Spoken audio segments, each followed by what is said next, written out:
Kaning na technique kami tawag 20 kilos na kettlebell. So muna gitawag og swing,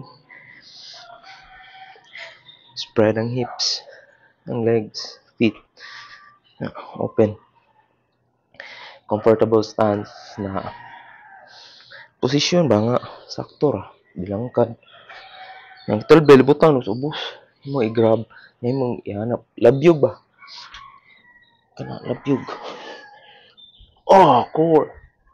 Wow.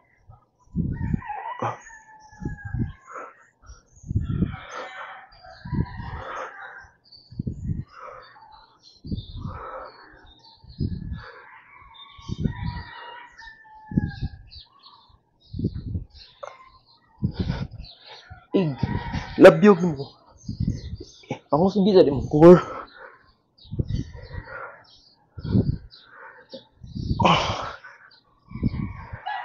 Asay nakos ganan eh. Buglawas og imong pangyuran.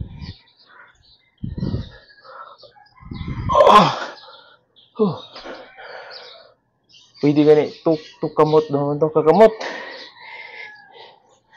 Pwede kung kaya na nimong 20 kilos. Ani. Mo i-grab. Oh.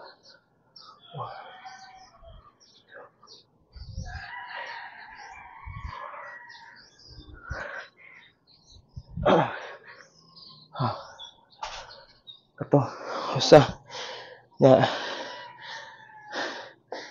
kani ang imong grip ang develop ato at the same time ang muscle sa imong arms.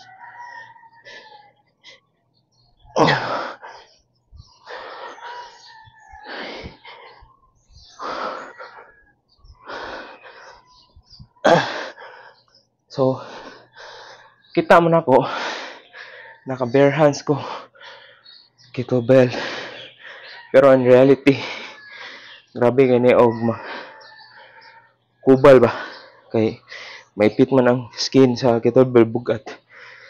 So, kung makita ninyo or ma-feel ninyo kung ma-shake hands mo nagi kubal akong kamot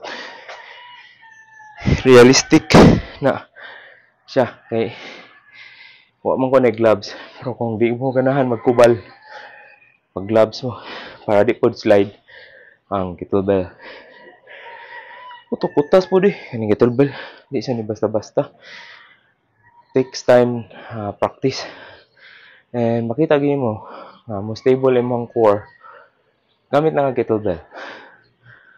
Okay.